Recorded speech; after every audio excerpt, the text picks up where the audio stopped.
Hey Vine Life, so glad that you're here with us. I've got Andrew Belfield here, and I just love this guy. And Andrew, we've known each other for quite a while now, actually. We have. And bumped each other in different circumstances and situations. But I absolutely love the way that you always push yourself with this heart for others, heart for the city, a heart, like a parental heart that draws people in, but also challenges and sends out as well. And I just have a lot of love and respect for you, mate, and think it'd be amazing just to kind of, for people to hear a bit about who you are, what you do, but also your heart and perspective on some stuff. Yeah, great. Hey, Andy, it's good to be together again and living in this crazy world, and you know, the world of crazy haircuts, and suddenly we become barbers and horticulturists, you know, what the garden looks like. We've all become PhD students on Zoom, haven't we? So yeah, it's a bit of an interesting time we're living in. But so I've been with Vine Life 11 months now, coming up to a year, and love being part of Vine Life. I'm married, have been for the same lady for 35 years, which is a miracle for her and a joy for me. 3 kids, all millennials, 34, 32 and 28, and 3 grandchildren. So that's me as a person, as a father, and a husband. I've been in full-time paid Christian work for 36 years. Can't quite believe that, and been in Manchester for 22 of those years. So, and I'm self-employed, and I sort of build as a bit of a facilitator, networker, collaborator on church and mission. So that's what my sort of context is, and that means I work in different church communities and Christian charities and businesses and things like that. That's me at a snapshot. Oh, fantastic. Thank you. Yeah, mate, you're awesome. And I love, even in the last 12 months, so plugging into some of the things that you've been involved in, generating some of the opportunities and conversations that have been happening in the city. I would just love to hear a little bit of the kind of things that you see God doing. It's a radically unique season that we're in. And I would just really value and love to hear your vantage point on some of that stuff. Yeah, it's interesting. So the city group I'm just part of at the moment, with Ralph and his wife, we are talking about all things new, and it just sort of really resonates with me. It's like food to my soul, and as we talk about it, because just to remind ourselves, you know, in creation, I'm a great believer that, you know, God declared it that it was good, and that's how I have my worldview in life, that we're inherently good people, and there's a good world out there, and we have a propensity to stuff it up often. We make mistakes, we have our brokenness, and yet everything that I see from the narrative of the scriptures, in especially Luke 19, where it says, you know, he came to seek and to save that which was lost. And so that includes souls. I absolutely believe that, but it's also to redeem and renew the whole of creation. I mean, that's what I really believe. That's my theology. And, you know, we need that, because we not just have broken souls, we have broken society, we have broken structures and systems, we have broken sexuality. And so somehow we need something externally to focus and look at and say, this is what is right about this in our relationship with God through his son Jesus, that he wants to renew all things. And I've always wanted to be that sort of person who can help stimulate curiosity, prophetic imagination. I think sometimes as we get older, we lose some of that curiosity. And the good thing is about when you have grandchildren again, it just restores it back in you again, of the curiosity and what they can make from nothing and play into anything. And so that's what part of my heart is, of my theological background. I'm from a family of church leaders, but never wanted to go into church leadership ever. I wanted to go into business, specifically in sports and food, 2 loves of my life after my wife and God and the kids. But it went a different pathway. You know, God called me in a different sort of way. Yeah. That's part of it. Yeah, that's awesome. I think we were talking just earlier, and I loved what you said in terms of any word that comes should evoke a conversation, and it should evoke a change in behaviour. And I just wonder, so many people are experiencing what's happening right now in so many different ways, different vantage points, different contexts.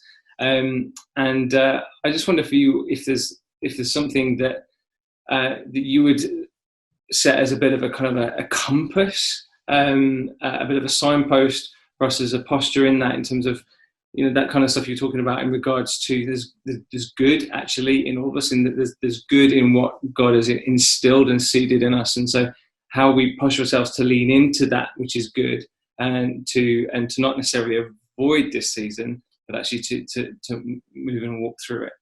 Yeah, sure, Andy. I think isolation is nothing new. For some people, they suffer a lot of isolation, for different reasons, either in marriage or in singleness. Workspace. If we're unemployed or retired, we actually experience isolation in different sort of ways. And even in church life, I think often, if we're not careful, we can isolate ourselves from reality when we come into a church gathered perspective and enjoy what we have together collectively in worship and preaching and meeting friends and making new friends.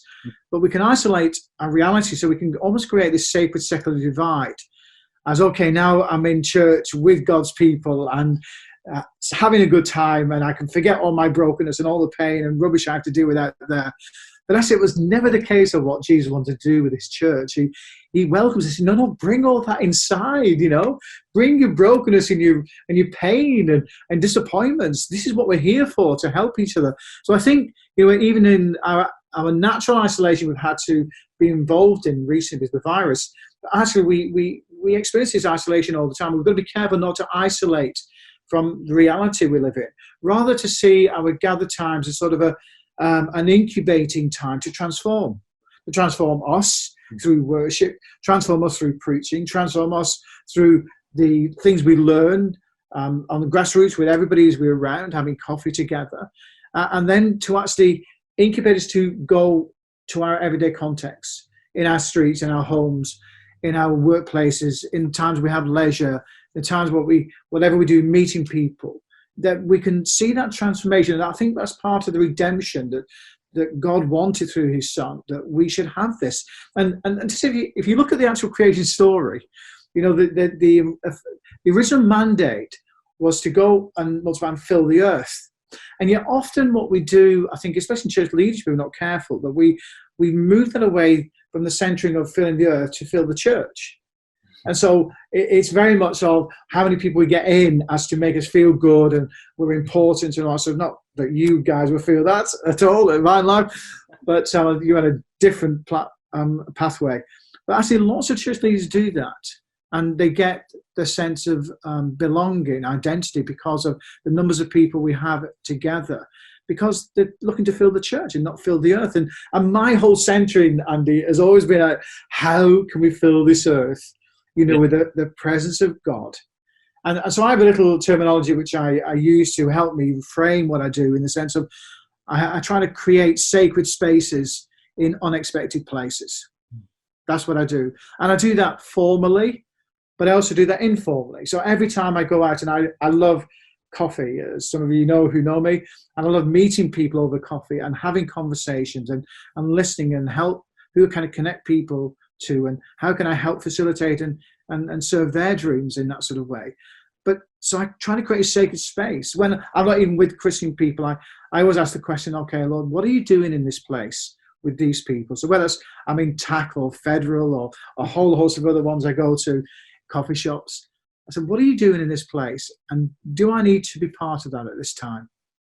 And then sometimes that's led to me going speaking to some people just randomly, they wonder what's going on sometimes, and have different practices which I'll share another time, of some ways to actually stimulate that. And so it's done informally, but it's also done formally. So I started a thing called Mosaic Justice Network a few years ago. It's a very flat structured organisation. It doesn't have any money that changes hands. There's no formal membership. It's about relationship. We've got 28 organisations, Christian organisations, and 12 associates who are part of Mosaic to see what justice should look like in our city. Because, oh my word, we need justice in our city. So that's part of it. I also started a group called Christian and Local Government for people who are looking to reshape politics.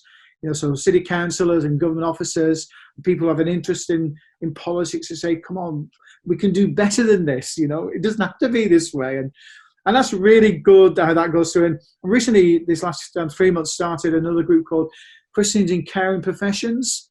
So I've been told there's 1 million people who work for the NHS, and 10% of them are Christians. So that's 100,000. So there's a lot of people, of those sort of people in our city, in our church community called Vine Life. And so we're creating a space for people to have conversation, to support each other, and to actually share stories. What's happening where you are? What can we learn together?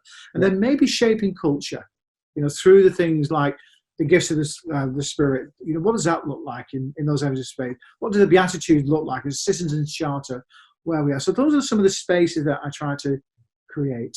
That's incredible.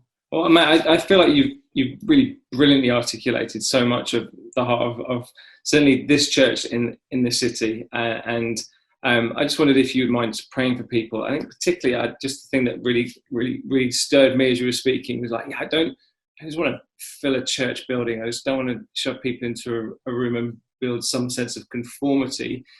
I want to fill the earth.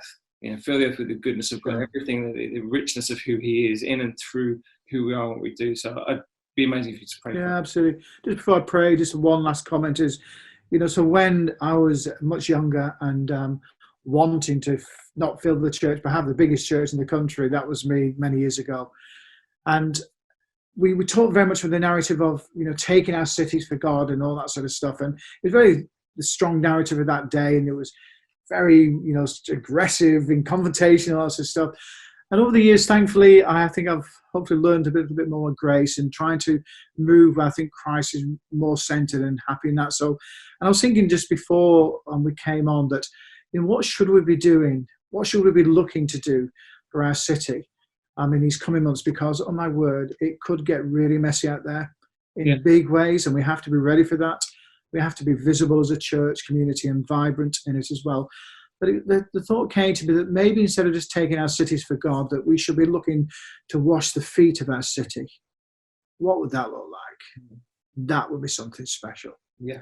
Let me pray, mate. Yeah. Okay? Great. Jesus, we just offer ourselves to you again. In all our brokenness and pain that we go through, we know that we get so many things wrong. And yet you keep on coming, embracing us, accepting us, celebrating who we are. And for all of us together, we are in this together, Lord, as a church community and as a city together to maybe wash the feet of our city in that humility, in the joy of doing that, sometimes getting dirty doing it as well, Lord. But for all of us, I pray to God that we will look at ways that we can fill the earth, we can fill our earth in the spaces where people may be, either in creating businesses for sound in sport or in music, or a whole host of other things in business and work-related things, in our life as parents, as husbands, wives, all these things, as singleness. I pray, Jesus, that you will guide us, you will guard us, you will help us as individuals, as a church community together. In your name, amen. Amen. Amen. Great.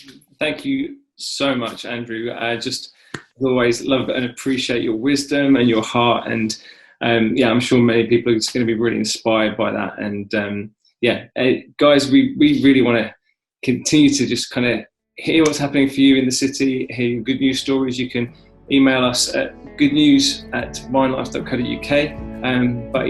Until next time, thanks so much. Bless you.